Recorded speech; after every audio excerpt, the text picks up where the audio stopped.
কি বলবি তাড়াতাড়ি বল। আপনি আমাকে কেন এত অপমান করেন? আমি তো আপনার কোনো ক্ষতি করিনি। আপনি যা বলেন আমি তাই করি, তবু কেন এমন করেন? তোর এই প্রশ্নের উত্তর আমি দিতে পারবো না, শুধু এটা জেনে রাখ, তোকে দেখলেই আমার গা ঘিন ঘিন করে। আর কয়টা দিন আমাকে সহ্য করুন, তারপর চিরদিনের জন্য এই বাড়ি ছেড়ে চলে যাব। হুম, সেটাই তোর জন্য ভালো হবে। তারপর আমি আর কোনো কথা না বলে নিজের রুমে চলে আসলাম। তারপর ফ্রেশ হয়ে বিছানায় শুয়ে পড়লাম। হঠাৎই ফোনটা বেজে উঠলো। হাতে নিয়ে দেখি আননোন নাম্বার। এই কলটা না ধরে কেটে দিলাম। আমি আবার আননোন নাম্বার থেকে কল আসলে তেমন কথা বলি না, তাই কেটে দিলাম। এভাবে পর আরো দুবার কল দিল, দুবারই কেটে দিলাম। তৃতীয়বার কল আসায় চিন্তায় পড়ে গেলাম, কে হতে পারে যে আমাকে এতবার ফোন দিচ্ছে। না, দেখতে হবে। তারপর ফোনটা রিসিভ করলাম। রিসিভ করতে ওপাশ থেকে যা বলল, ওই কুত্তা হনুমান, নাকবোচা বানর, গন্ডার, শিয়াল, হাতি। এই ভদ্রভাবে কথা বলুন। আর এসব কি ভাষা ব্যবহার করছেন? চুপ কর কুত্তা। আপনি আবারও তুই তোকারি করছেন। আপনার পরিচয় দিন, না হলে আমি ফোন রাখছি। এই ফোন রাখবি না, আমি তিশা বলছি। ও তুই, আগে বলবি তো। চুপ কর কুত্তা, তোকে এতগুলো কল দিলাম, ধরিসনি কেন? সরি রে, আমি আসলে বুঝতে পারিনি এটা তুই ছিলি। হুম, এবার বল কেন ফোন দিয়েছিস? এমনি তোর সাথে কথা বলতে ইচ্ছে করছিল তাই। এমনি কেউ ফোন দেয় নাকি? দরকার থাকলে বল। তোকে ফোন দিতে কি আবার কারণ লাগবে নাকি? অবশ্যই কারণ লাগবে। ও, বুঝতে পারছি, তার মানে তুই এখনো আমাকে বন্ধু ভাবতে পারিসনি। আরে না, আমি তোকে সেটা বলিনি। আমার যা বুঝার তা বুঝে গেছি। এই কথা বলে তিশা লাইন কেটে দিল। ওর সাথে এইভাবে কথা বলা ঠিক হয়নি। কালকে কলেজে গেলে সরি বলবো। তারপর ফোন রেখে ঘুমানোর চেষ্টা করলাম। বিকেল বেলা কারো ডাকে ঘুমটা ভাঙলো। তাকিয়ে রেখে আন্টি আমাকে ডাকছে। তারপর আমি উঠে বসলাম। আন্টি কিছু বলবেন? তুই কি ঘুমাচ্ছিলি?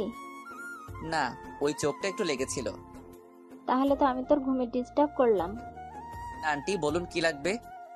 তারপর উনি আমার হাতে একটা লম্বা বাজারের লিস্ট ধরিয়ে দিলেন বাজার করে আনার জন্য। মনে হয় আজকে বাড়িতে কেউ আসবে।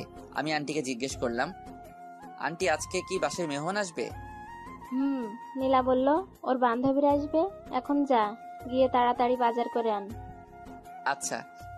নীলা ম্যামের বান্ধবীরা আসবে শুনে আমার মন খারাপ হয়ে গেল, কারণ ওরা ততবারই আমাকে অপমানিত হতে হয়।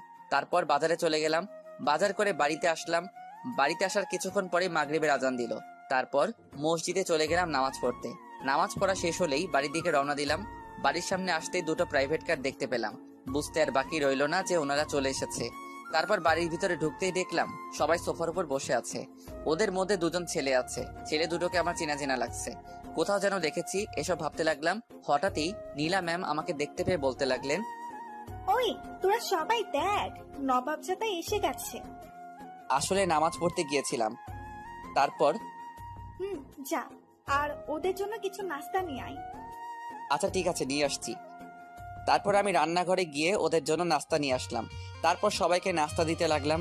যখনই ছেলে দুটোর সামনে আসলাম অমনি ওরা দুজন বলতে লাগলো, নীলা, কি রে, এই খ্যাটটা তোদের বাড়িতে কি করছে?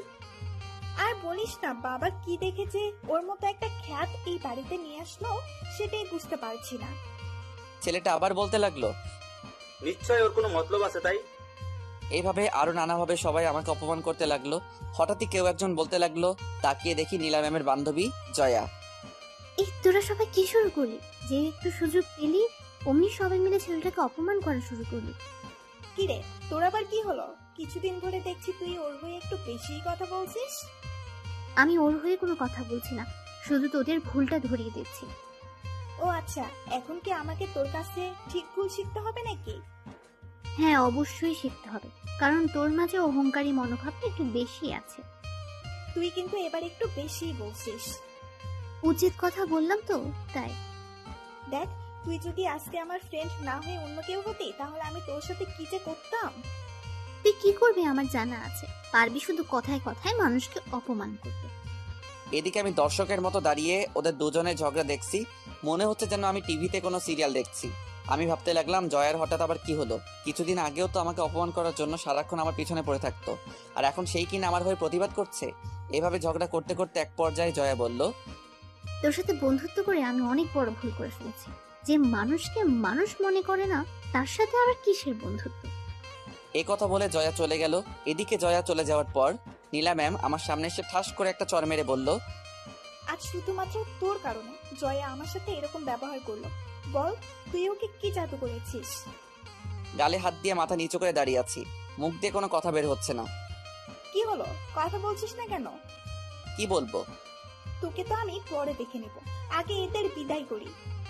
তারপর নীলা ম্যাম ওনার বাকি ফ্রেন্ডদের সাথে মজা করতে লাগলেন। আমার আবার ছেলে দুটোর উপর চোখ পড়লো। ওদের কোথাও যেন দেখেছি, কিন্তু মনে করতে পারছি না। ছেলে দুটোর মধ্যে একজন বলে উঠলো, নীলা, এবার আমাদের যেতে হবে। আর আঙ্কেল কোথায়? ওনাকে দেখছি না যে। বাবা কিছুদিনের জন্য দেশের বাইরে গেছে, এই তো কিছুদিন পরেই চলে আসবে।